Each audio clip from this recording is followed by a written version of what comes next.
Olá a todos, essa é a apresentação do nosso trabalho de conclusão do curso técnico em Química, cujo tema é a melhoria no processo de floculação e coagulação em tratamento de efluente industrial, tendo como integrantes Jéssica da Silva Teotônio Amós, Júlia Craide, Cauê Mazigrin e Vitor Rafael Soares Freitas, e como orientador, professor Ulisses Aparecido Camargo Rosa.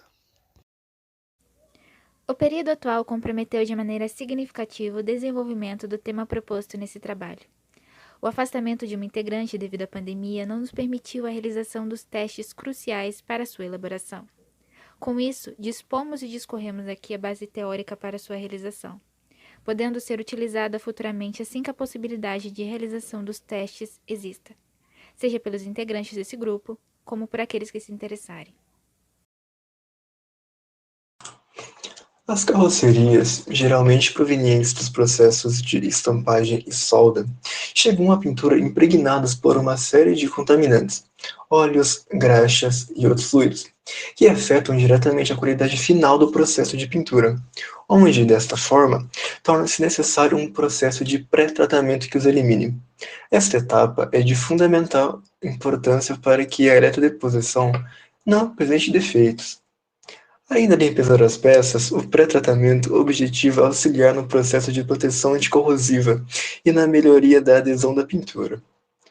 Os tratamentos das superfícies garantem a conservação das peças e estruturas, aumentando a resistência dos agentes atmosféricos, como umidade, luz solar, calor, frio, aos agentes químicos, ácidos, bases, soluções orgânicas e inorgânicas, e efeitos mecânicos, abrasão, riscamento e deformação, além de dar um efeito estético e acabamento e obter propriedades físicas especiais, isolamento, condutividade térmica ou elétrica e coeficiente de radiação. Sendo assim, se torna necessário realizar um pré-tratamento a fim de alcançar uma superfície suficientemente limpa, que atenda aos requisitos dos processos subsequentes. A maioria dos efeitos que aparecem durante a operação de revestimento deve-se a um tratamento preliminar eficiente, ou seja, a superfície não estava livre de sujeiras e depósitos. Todas as alternativas de limpeza, entanto, são realizadas com produtos à base d'água. O uso ineficiente da água significa equipamentos de maior capacidade, como grandes tanques e fluxos imensos. No tratamento da superfície metálica, a superfície a ser revestida deve estar isenta de qualquer sujidade. Essa condição é fundamental para se conseguir revestimentos de boa aderência, uniformidade e também aparência. Os métodos de limpeza adotados podem influenciar na aderência à superfície. Ainda, uma etapa de pré-lavagem pode ser utilizada para uma remoção grosseira de óleos e partículas que poderiam se tornar difícil a etapa de limpeza. Segundo o GBEM, de 2008, estima-se que cerca de 85% das falhas em revestimentos de superfície sejam consequências de problemas de pré-tratamento. Considerando o caso específico das carrocerias automotivas, estas, após a montagem, apresentam inúmeras sujidades, como óleo de proteção temporária dos componentes, óleo de estamparia, poeiras, etc., que é indispensável eliminar antes da pintura.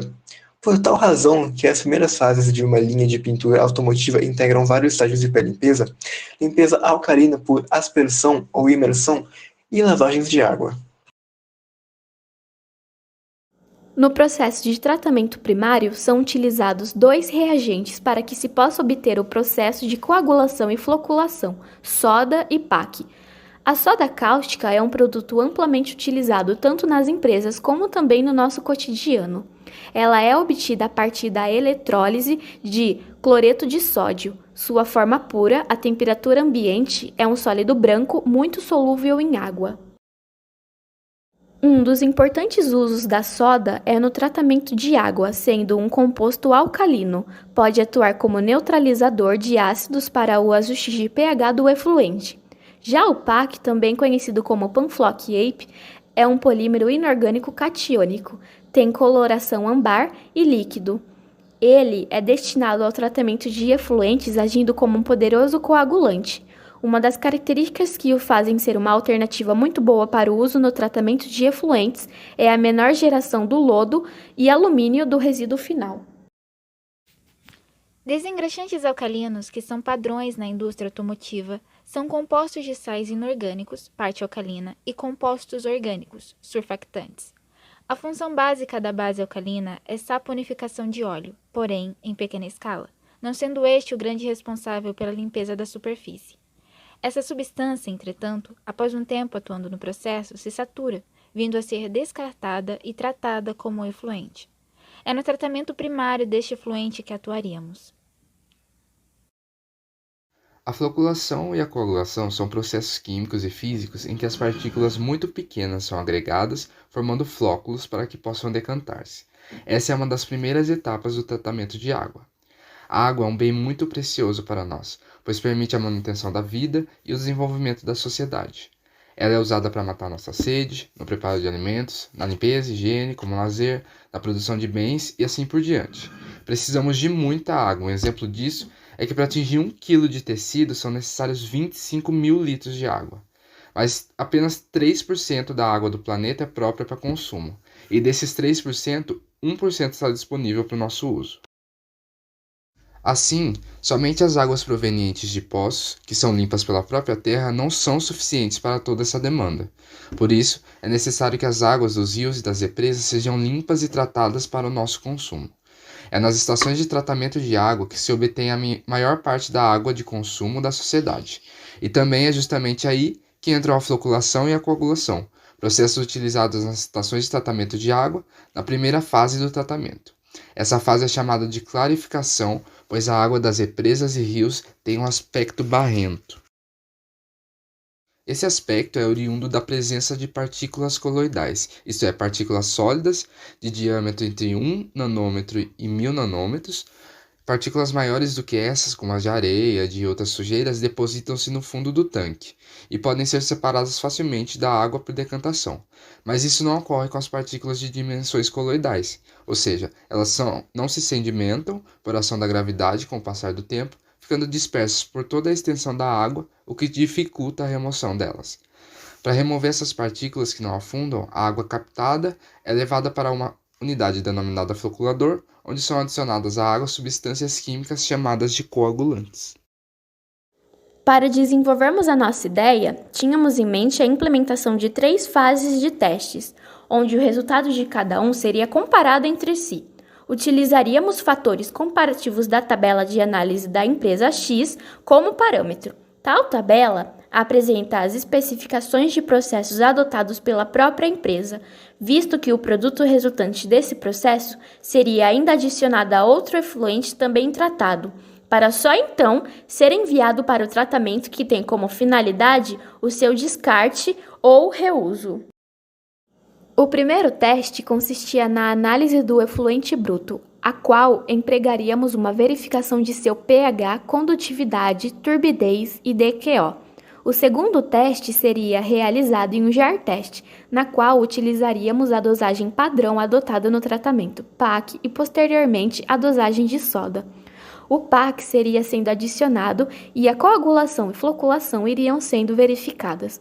Conforme ela não fosse efetiva, iria sendo adicionado a soda para a correção do pH. Para analisar o efluente, observaríamos o tempo de coagulação, seu valor de turbidez, DQO, assim como também seu pH e condutividade final. No terceiro teste, faríamos o tema aqui proposto, ou seja, alteraríamos a ordem, acarretando a dosagem de soda e somente depois o PAC. Essa alteração seria observada e analisada utilizando os mesmos fatores citados no teste 2, onde assim poderíamos citar uma tabela de dosagem para que fosse adotado um sistema que iria indicar a quantidade de reagente a ser utilizado de acordo com o valor do pH já corrigido. Nosso objetivo se baseia na ideia de que a correção do pH ocasionada pela adição da soda permitiria uma melhor compreensão da quantidade de PAC a ser adicionada realmente, onde que, considerando o processo anterior, notaríamos não só uma coagulação mais eficaz, mas também uma economia na dosagem dos reagentes. Como os testes para verificação da hipótese não foram de certa forma realizados, podemos considerar 2 situações nas quais eles poderiam ser interpretados. A primeira, de caráter positivo, evidenciaria uma melhora no processo de floculação e coagulação, onde o sistema de dosagem poderia vir a ser modificado. gerando um efluente com características químicas melhores que seriam confirmadas através de análises de turbidez e DQO.